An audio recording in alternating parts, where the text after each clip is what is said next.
We've got sort of two sides to our business. It's one is in the looking after factories in terms of their logistics. So in terms of from manufacturer to the warehouse side of our business is delivering into the restaurants and in fast food chains and also into the supermarkets. So KAM as a business has got 40 tractor units and has 60 trailers, and we've got two depots, one based in the top of the South Island in Picton, one's based in Wellington, and we're sort of operating out of those two sites, and we operate out of some remote sites where we've got trucks based and staff based in other parts of the island. And yeah, so it's a pretty unique business in terms of the fact that we've got quite a good model in terms of it's from A to B. We don't have a lot of cross docking, so it's good, it's simple, and hence our trucks need to have the ability for capacity, and that's why we use the maxi loaders.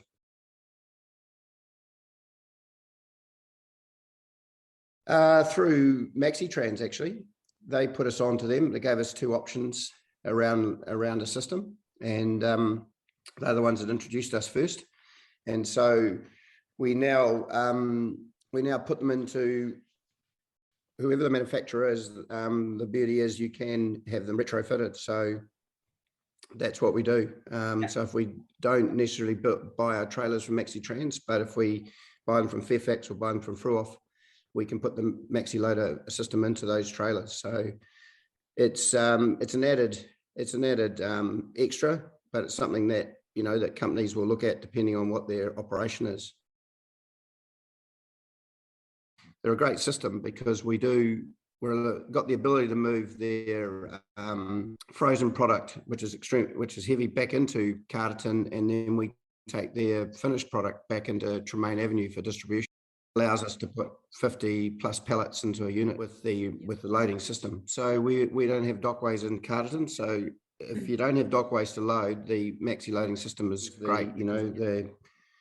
The top, what I call them, the racks back to the rear of the truck, so the guys can load them with a forklift there, and then they move them, slide them back up to the front of the truck, lock them in, and away you go, and you load that way back up.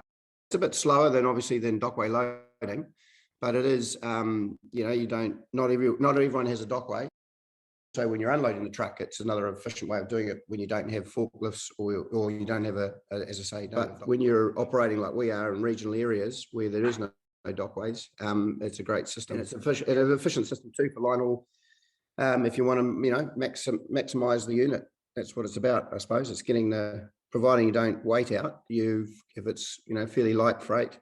Supermarkets are pretty standard in their pallets. They want them to be sort of 1.2 and under that 500 kilo mark, which is where the maxi loader fits in perfectly for that sort of product. It's ideal for supermarket transfers, and for customers who want to supply a supermarket have to have it at a certain height anyway. But I suppose like any system, I suppose it's really the fact that if you maintain it properly, it is easy to use, and you can, I suppose it gives you options. You've got a lot of light pallets.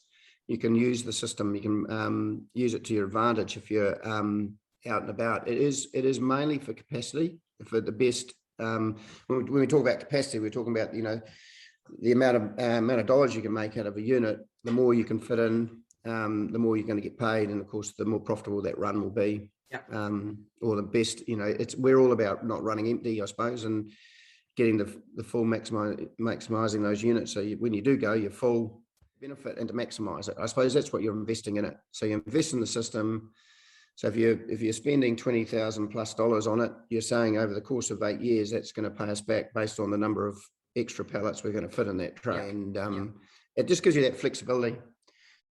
We want to be flexible, being able to pick up whatever product's available, and and benefit if there's because you're doing some rates are charged by pallets, some are charged by weight, some is charged by the cubic. So it all sort of mixes in. You sort of, when you're sending a truck up the line, you're really looking at how much you can get in it. So we haven't had any problems with the gear. I can honestly say that in terms of it hasn't been what we call a shambles. It's worked well from day one. So yeah, the old saying for them would be no news is good news once it's installed. They don't want to hear from us, and we don't want to be ringing them saying this isn't working. So it's but they're good to deal with, and they they're always proactive and always giving us a call to see if what we've got coming up and whether there's business for them, and that side of it. So yeah.